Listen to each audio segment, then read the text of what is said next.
All right. This is a very brief lecture on networking.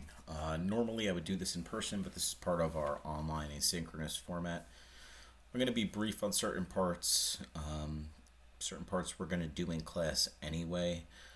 So if it feels like I'm moving, that's because I like to keep these online asynchronous lectures fast and brief. Remember, at the end, there will be, in this situation, there's going to be 4 questions. You need to get at least 2 of the 4 questions correct in order to receive credit for partaking in this. So you got to get at least 2 out of the 4. If you get 1 out of 4 or 0 out of 4, you will basically get an absence for the class. All right, so make sure you're paying attention, take some notes. They're pretty straightforward questions. You are the product of your environment. Again, I've done this lecture in class. Typically we would have a discussion, but agree, disagree, and this is take a moment and think. You are the product of your environment, right? So the way you act, how you conduct yourself, right, is the product of the environment around you, and more specifically, the product of your network around you. Agree, disagree? What are your thoughts? You control your environment. And what I am in essence saying is you control your network. Yes, no, disagree? I am a firm believer that we can control our network. And, I'm trying to say, like, we can control our destiny, right? We can control the direction we go. Some people are resigned to the fact that, oh, I don't have a network, oh, I don't come from money, oh, this, oh, that, right? You need to put yourself in a position, right, for you to succeed in life. And we are all more than capable of doing so, right? But it really one of the pieces is starting by putting yourself in position with a good network around you. We then connect to the question, and I think I've asked this in this class already. What is nepotism? What is nepotism?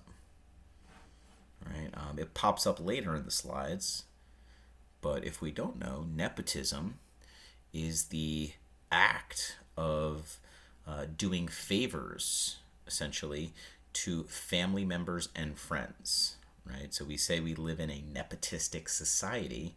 And what does that mean for this class? Basically, people are more likely to hire their family and friends for a given job than a complete stranger. So what does that basically mean? Get more friends in high-ranking positions so you can get better jobs. Right? We live in a nepotistic society. It is what it is, and we need to face that. So instead of just complaining, oh, I don't know anyone, get out there and meet people and position yourself to take advantage of our nepotistic society. Is there shortcomings with nepotism? Absolutely, 100%. Did I wish everything was completely objective? Absolutely, 100%. But sometimes less than qualified people are hired for a given position simply because of nepotistic tendencies. Career networking. So just some definitions. This is mostly taken from your text, some of this stuff. What is career networking? It's interacting with people who you know may develop your career, may enhance your career. Some of what may come across in this chapter and part of my lecture comes across as, I don't know, very selfish and self-serving and narcissistic even. But it's okay to look out for your best interests at times, right? We should never ignore our own core values, right, as professionals.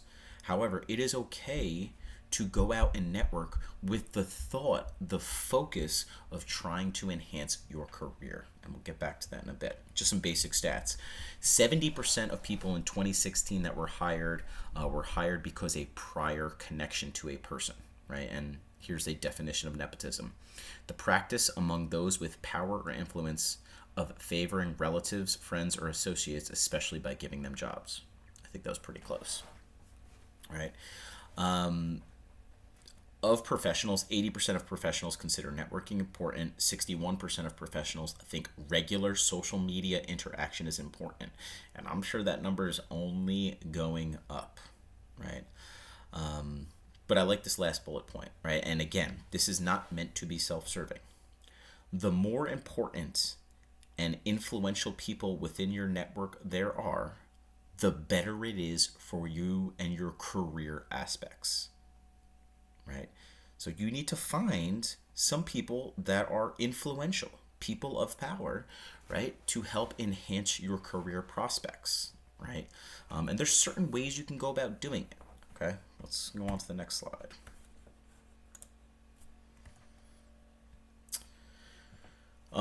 Types of networking and types of networks. The text outlines two types of networking: strategic versus serendipitous or serendipity. Strategic is kind of just that, a planned networking activity. So, for example, I posted a link about the jobs fair, I don't know, a month or two ago. Several of you guys went to the jobs fair. That is a form of strategic planned networking, right? You're trying to go out, engage and meet people, and they are trying to do the same thing with the plan of hiring people. Okay, serendipitous or serendipity networking is really like more random acts, and believe it or not, this does happen fairly frequently. You can simply be out, I don't know, getting coffee at a Dunkin' Donuts, and you strike up a conversation with a stranger, and before you know it, you realize, oh, we're in the same field. Oh, he happens to have run a given job in a given, I don't know, let's say he runs his own private gym, and he's looking for trainers, right? And then all of a sudden, you get his number, and you guys interact, and all of a sudden, you're on an interview the next week, whatever it is. Those things do happen absolutely in the real world, right? But regardless, right, we've got to make sure we're trying to meet the right people with the right opportunity at the right moment in time, right? And then beyond that, this kind of is similar to the last bullet point, where it's the more you talk to people, the bigger your opportunity becomes, and the greater the chances of finding a job. So this is where, like, my introverted people, my more soft-spoken people, you guys have to fight. You gotta do your best to put yourself out there. It's incredibly important that you start to build that network, especially for my more introverted people. What are some benefits of networks? Well, I mean, this is all pretty obvious stuff. You can find new employers, yes. Two, I think maybe less obvious. You can find out about new jobs in a field that you didn't know existed, right? That does happen. Three, you increase knowledge within your fields, right? I've got my knowledge within my field, but I know nothing, right? There's still so much for me to learn. So what do? I have a network, and if there's something I don't know, I reach out to them and say, hey, what do you know about this? What do you know about that, right? So it's an easy way to increase knowledge within the given field. Then beyond that, right, networking or networks benefit employers as well. They don't just benefit you, the potential employees, right? When there's a network, right, the potential employers are more likely to trust the network that someone is coming from as opposed to being out of the network. So there's a potential benefit there. So we're going to do this in class. If we have time next week, we're going to do this networking activity in class. But basically, start to fill out your network. Who do you know? Right? And for some of us, our network is bigger than we realize. All right? So who is in your network? Well, the textbook does a nice job of breaking it down into several different categories. Right? But let's start with these. College. I would outline who you know as your professors and have somewhat close relationships with. If you've only had one class with a professor and you never emailed them ever, and they might not even know your name, well, yeah, they're probably not within your network. But if you had 2, 3, 4 classes with a professor and you have a good relationship where you do all your assignments on time and you guys have exchanged several emails about various things, you've talked before class, after class, they're within your network. And I guarantee you, professors want to see you succeed. right? Like you see the bullet point. People want you to succeed. For me, I mean, I love trying to help you guys land jobs, land your internship, then inevitably land a job, give you some career guidance. And I guarantee almost every single other professor is willing to do so as well. So start creating a list of several professors you think that kind of operate within your network, and don't be afraid to reach out to them. You know, like what I try to do, listen, I've been in academia for 6, 7 years at this point. I'm pretty much set on being at Lehman for the rest of my life, right? But there's a former professor of mine that I reach out to about once a year just to check in, see how he's doing. I want to keep him in my network, A, because, we had a good relationship, and B, right, he has moved up. He used to be a professor at William Patterson University. He was the graduate director and professor. He's now the dean of New York Institute of Technology. So he's a fairly high-ranking administrator at NYIT, and he's someone that's just good to know. He's very well versed within the field. He knows a lot about various colleges in the Northeast. So I reach out to him once a year and we just chat. We might Zoom once every 2 years, catch up, go through all of that, and you guys should do the same. So 5 years from now, 8 years from now, 10 years from now, I should hopefully, if you guys kind of view us as being like having a nice relationship, hopefully I hear from you guys down the road saying, "Hey, professor, just wanted to check in, see how you're doing." Right? That's it, and maybe we could set up a Zoom, something along those lines. Other ones, job fairs, right? Within job fairs, right, we have to make sure we are prepared. And I think I talked about this, but one is appearance. I mean, it's obvious, but if it's a job fair, like you should be going probably with a shirt and tie. At the very least, you should be going in with a polo. I would not be going in with some sort of, I don't know, sweatshirt, sweatpants and a sweatshirt. That's not how you would attend one of these things. I mean, being professional is incredibly important, right? I already said, if you can research the employers in advance, professional networking kit, we're going to actually go, there's an entire slide dedicated to the professional networking kit, notebook, and smile. Right? We talked last week about the interview process and how important it is to just be positive as you walk in the day of the interview. All right, be positive to every single person you see. Smile, smile, smile. Right? Professional associations. Right? Join professional associations within your field. Obviously, for the strength and conditioning and performance people, the NSCA is the best one. Right, so here's a link to the NSCA. We have lots of events today. What's today? April 1st, 2nd, April 2nd. Right, we have an event. We have the Northeast, chapter meeting. We'll say on Saturday, April 6th. Right, I believe it's actually completely free. I'm not 100% certain. Right, this is a nice opportunity to go out and meet professionals in your field within strength and conditioning. Right, and then anyone who's not in strength and conditioning, find your governing organization. Right, physical therapy has many, many, many different events you could potentially go to start networking. Professional conferences, I kind of touched on that. I don't have money, like I just said. A lot of the regional conferences don't cost money, or it's just very cheap for students. Beyond that, ask for funding. See if we can get you guys some money. And if that you can't afford it, you can't go to whatever. What about a university club? Start your own club, right? At Mercy and at St. Peter's, we had exercise science clubs. I don't believe we have one at Lehman, as far as I know. Maybe some of you guys can start an exercise science club, and you could be president of the exercise science club, and then that can go on your resume. And then you guys within the exercise science club, part of your responsibilities are to go out and network. I don't know, I'm just rambling at this point, but you guys get the idea, right? Other people within your network, obviously past and present employers, that's a major one. Friends is a major part of networking. Social media can be extremely powerful. I provide an example on the last slide. Strangers, right? Listen, they're opportunities. You never know where your next job will come from. All right, networking strategies. So, As we all know, the first impression is incredibly important. So when we're talking about going to something like a jobs fair or a professional conference, right? The textbook talks about this thing that I had never really heard about prior to last year, and it's called a professional networking kit.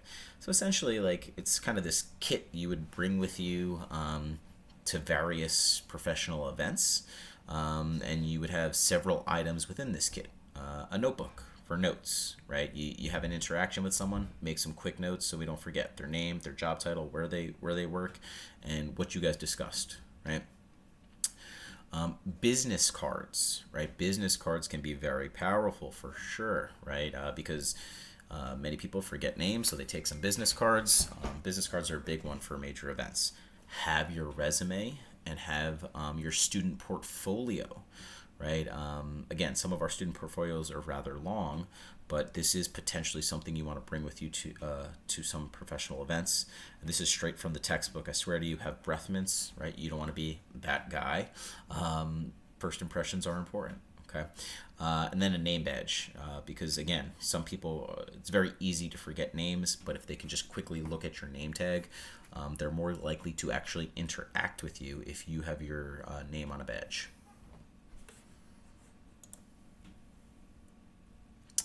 During an initial interaction with other professionals, make sure you're just being positive. I've already alluded to this. This first bullet point is an example, and it happened last semester where I had a professor. There was two professors, one I did not know and another I had known, and the one who I did not know was asked how they were doing in a given class. And his first response was negative. His first response was, oh, I'm just going through the terror that is blah, blah, blah, blah, blah. And my first thought is, it's just no one wants to be around someone who's just complaining. And then beyond that, I had never met this professor, but I was in the room. It just doesn't set up for a nice positive encounter if I was to speak with this person next, because all they're doing is complaining. So wherever you are, one, be professional, don't complain about things, and two, just be positive, right? Other things, recognizing personal space, it's a thing, so that's important. Hands out of your pockets and arms uncrossed. Many of us have probably heard when our arms are crossed, it's more likely to turn people away from us. Avoid fidgeting. Some of us kind of have this tendency to do all sorts of fidgeting. We've got to try to avoid that. And then finally, be enthusiastic. Try to be as engaging as possible. Email, right? So let's say you have an email as an initial encounter, because not all encounters nowadays are via or in person.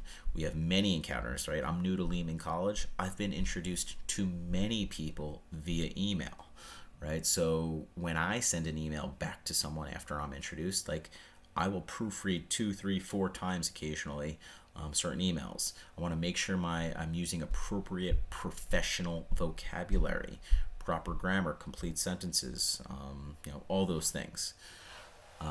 For you guys, right, when you're at some of these events and you're using, let's say, either a business card or you're reaching out to someone via email, right, make sure you have an appropriate email address.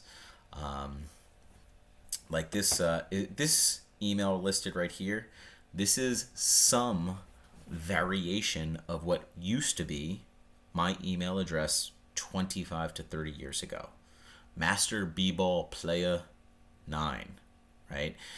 This is not an email address I would ever give to anyone who was going to be in my professional career network, right? So the same should apply. Like, sometimes I see some of your emails, guys, that are listed with Lehman College.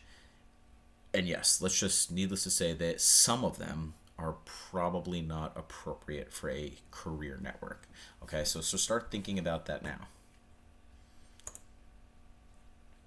This is an email that I already showed you guys, right? So this was that email for the strength and conditioning position, and it was the one guy who used that, for the most part, truly horrendous email as an introduction.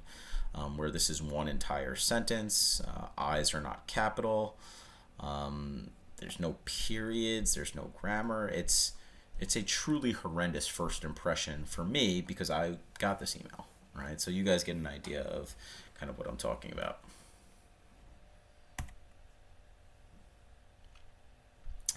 All right, we're gonna skip the business cards, I think, and talk, yeah, because we don't need to talk about business cards right now. I think that's a different conversation.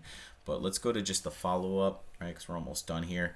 The follow-up, when you are at events, right? You should always, if you can, again, if you're going for the strategic purpose of networking, right? I highly recommend you follow up with a very, very brief email, right? I think email is the way to go. It says phone or email. I think email is the way to go in today's society. People don't like picking up strange numbers anymore. So just use some sort of appropriate subject line. Like if you're going to a conference, just say like conference follow-up. Be brief in your email. Just say, hey, it was a pleasure meeting you, discussing X, Y, and Z with you. Whatever it is. Maybe use a bullet point format when appropriate if you guys were going into a conversation about certain things. Be careful with the use of exclamation points and or caps. That's not listed on here, but I'd be very careful with the use of caps in words. Again, thankful, and use a signature line with your contact information for down the road. Maybe they do want to reach out to you. Okay. And then lastly, right, like I said, I tried to be brief. I'm not going to touch on all of these things, but these are 3 different college teaching jobs that I landed in the last 5 to 6 years. 6 years.